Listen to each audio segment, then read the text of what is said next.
মদের নেশা ছাড়ানোর জন্য বা গোপনে মদ ছাড়ানোর জন্য আমি আগেও অনেক ভিডিও দিয়েছি, তাও আপনাদের রিকোয়েস্টে নতুন করে কিছু নতুন বিদ্যা শিখে নতুনভাবে আপলোড করার জন্য এসেছি। আপনি যদি নিজেই নিজের মদের নেশা ছাড়তে চান সেক্ষেত্রেও অ্যাপ্লাই করতে পারবেন, বা অন্য কারো যদি ছাড়াতে চান সেক্ষেত্রেও অ্যাপ্লাই করতে পারবেন। আমি দুই রকমভাবে মদ ছাড়ানোর দুইটি পদ্ধতি বলে দেবো আজকের ভিডিওতে। তো নমস্কার, আমি শীতল গোস্বামী। আপনারা দেখছেন তন্ত্র মন্ত্র ও আয়ুর্বেদ সম্পর্কিত চ্যানেল ন্যাচারাল পাওয়ার, ফেসবুক নাম শীতল গোস্বামী। তো চলুন শুরু করা যাক। যে ওল আমরা রান্না করে খাই, সেদ্ধ করে ভাতে মাখিয়ে খাই, সেই ওল আপনাকে কুচু কুচু করে কেটে মানে ছোট ছোট টুকরো করে কাদা মাখিয়ে উনুনে বা আগুনে ঝলসে নিতে হবে। তারপর ওই মাটি শুকনো হয়ে গেলে ছাড়িয়ে ভালো করে ধুয়ে নেবেন।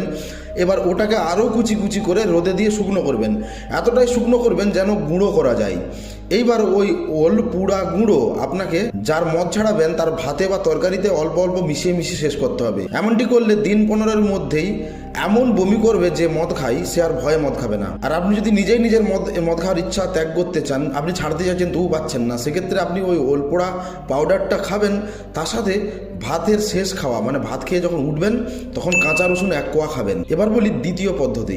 এই যে গাছের ছবিটি দেখছেন, এটি হলো কাঁটা নোটে শাক। এর শিকড় যদি শরবতের সাথে মিশিয়ে মাতালকে নেশা করা অবস্থায় বা খালি সুস্থ অবস্থায় যদি খাওয়াতে পারেন, তো ধীরে ধীরে সেই লোক মদ খাওয়ার ইচ্ছা ত্যাগ করে দেবে। আর যেহেতু শিকড়কে শরবতে মিশাচ্ছেন, যেহেতু বোঝা যাবে যে কিছু মিশিয়েছে, তার জন্য ভুসি ইত্যাদি বা অন্য কিছু দিয়ে শরবতটা গাঢ় করে দেবেন। মদ খাওয়া অবস্থায় বা খালি পেটে যখনই হোক না কেন, যদি বেশ কিছুদিন আপনি কাঁটা নোটের শিকড়ের শরবত নেশাগ্রস্ত লোককে মানে মদ খাওয়া লোককে খাওয়াতে পারেন, তো ধীরে ধীরে সেই ব্যক্তি মদের নেশা থেকে বেরিয়ে আসবে। আজকের ভিডিওটি এইটুকুই ছিল। যদি ভালো লেগে থাকে লাইক করে যাবেন।